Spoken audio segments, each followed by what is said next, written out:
বুঝলি আমি তো ব্যবসা করছি, তা ওই ব্যবসা করতে আমি চললাম। তো মাঠে যে জমি জায়গা আছে সেখানে চাষবাস কর ভালো করে, আর জমি জায়গাগুলো ভালো করে দেখবি, ঠিক আছে? বেশ। দেখছিস তো? হ্যাঁ দেখছি। বেশ বেশ। তুই কবে কি ধান লাগাইলি? এখানে তো 4.5 বিঘে ধান লাগালাম। আর বাকি কত রয়েছে? আর 1 বিঘে মতো পড়ে আছে, ওটা লাগাই না। লাগাই সব লাগা সব লাগাবো তো এখানে। আসলে এখন তো তুলে দিয়েছি তো। হ্যাঁ তোমার ব্যবসা কেমন চলছে? ব্যবসা ভালো চলছে। কত কত চলবে? আর একদম ভালোই হয়ে যায়, একদম ভালো হয়ে যায়। তাহলে তুমি তোমার ব্যবসায় যাও, আমি আমার চাষবাস আমি দেখছি।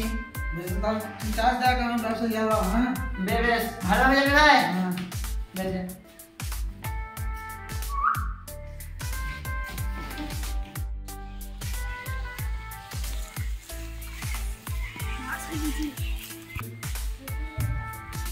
আর বাবা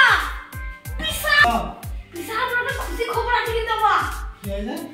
আমি স্কুলে পাস হয়ে গেছি। পাস হয়ে গেছি? হ্যাঁ তাহলে ভাই গো, তাহলে তোমার বেটা ভবিষ্যতে যাবি তো? পাস হয়ে তুমি চাকরি দিবেন দি বলতে 5 লাখ টাকা দিবে। পায় না ভালো না, আমি ধরো না তাই কথা না। তো আরে এত টাকা বইতে লাগবে? আমি ব্যবসা করি আমার সাথে। না দাও 5 লাখ দাও। পায় না ভালো দিতে হবে না, আমার তো ব্যবসা করলি। না আমি একটা বেশ ভাই। বাবা দাও 5 লাখ দাও। বেশ ভাই গো, আমি খেতে পারছি। কি বেশ ভাই গো, তোমার বাপ আমাকে শেখাবে না? তুমি আর তোমার বাপের কাছে চাও না। আমি 5 লাখ টাকা দিয়ে তোমাকে পড়াশোনা শেখাবো। প্রফেসর হতে হবে তোমাকে, হ্যাঁ প্রফেসর হতে হবে। হ্যাঁ যা তুই স্কুল যা, তোকে আমি পেমেন্ট করে দেবো তো।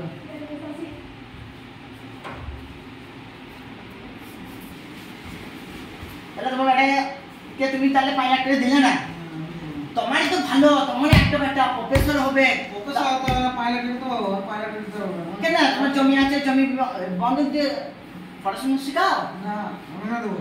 ব্যবসাটা তোমার ব্যবসাটা রেখে দিয়ে তুমি কত লাখ তুমি তোমাকে পড়াশোনা শেখাইতে হবে না ওকে। আমি ওকে 5 লাখ টাকা দিয়ে পড়াশোনা শেখাবো ওকে। আমি জমি দরকার পড়লে জমি 1 বিঘি জমি আমি সব বিক্রি করে দেবো। তোমার বিক্রি করে না জমি। তোমার কথা শুনবো না। তুমি অশিক্ষিত বলে তোমার বেটাকে অশিক্ষিত করবে না তুমি? তোমার বেটাকেও আমি পড়ালেখা শেখাবো। যাই হয়ে যাক, আর তোমার একটা কিনিও চলে যাক। যা যা বলি তাহলে বলে বেশ, ওই স্কুল থেকে আসো।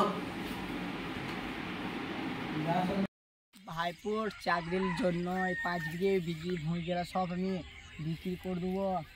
খদ্দেরও পেছি না, কি হবে এবার? দাদা ফোন লাগাই, আর তাইকে ফোনটা লাগাই। হ্যালো, হ্যাঁ হ্যাঁ আসমত বলছি। হ্যাঁ হ্যাঁ, তো আমাদের ভূঁয়ের কাছে জিনিস তো আমাদের ভূঁয়ে গেলা। হ্যাঁ ওখানে তুই চলে, আমি দাঁড়িয়েছি, তোর সাথে জরুরি কথা আছে। বেশ কাল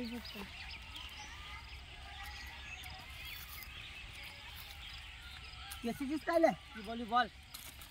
দেখ ভাই, আমার ভাইপুকে চাকরির জন্য 5 লাখ টাকা লাগবে। এত টাকা তো কোথাও পাবো? ওই জন্য আমার ভাবছি আমার 5 বিঘে ভূমিটা আমি বন্ধক দিয়ে দিই।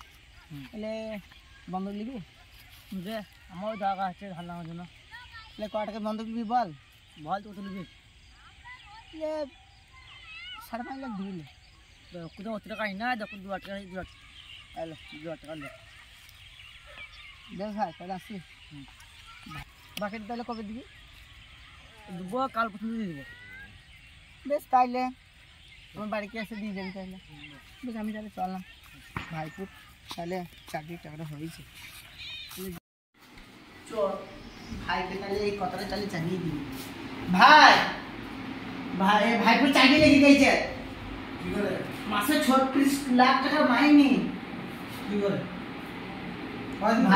ভাইপুকে তুই 5 লাখ টাকা দিলি না? কে 5 লাখ দিবি? তুই 5 লাখ টাকা যদি দিলি না, জন্য আমি আমার জমিগুলো সব বিক্রি করে দিয়ে 5 বিঘে বিক্রি করে দিয়ে ওখানে কি করলি তুই কে জমি বিক্রি করতে বলতে? তুই বলো না আমার ছেলে চাকরি করবো না আমি। কেন তুমি যখন ওকে পয়সা দিচ্ছ তখন আমি ওকে পয়সা দিয়ে পড়াবো। আমি চাকরি মানে করাবো না, জমি কেন বিক্রি দেখ করবো? 5 লাখ টাকা শুধু আর ফিজটা জমা দিলাম, 36 লাখ টাকা তুই মালিক। ভাই আমি মালিক করে বুঝি না। আবার এই জমি কেন বিক্রি করে বল? আমি জমি কেন বিক্রি করি বল? তুই বলো জমি বিক্রি কর, তোমাকে বলে রাখবা। তখন আমার বলার সুযোগটা দিই না। कोई जमीन है जमीन भूल जाएगा আমি জমি আনতে পারবো না जमीन भूल সব जाएगा ফিস জমা দিয়ে দিয়েছি তুই এবার নিজের রাস্তা আমি আবার নিজের রাস্তায় और जमीन তোর ভাই তো বেটাকে তোকে নিতে হয় না তোর বেটাকে আমাকে দিয়ে দে जमीन भाग করব বেশ মোরলে তুই মোরলে জমি কাজে বল 5 বিঘা জমি বিক্রি করতে তুই 5 বিঘা দেখে লেগা বেশ মোরলে কাজে বল মোরলে কাজে সব বিচার হবে কালকে রেডি থাকিস हां जा বেশ কালকে তুই রেডি থাকবি जा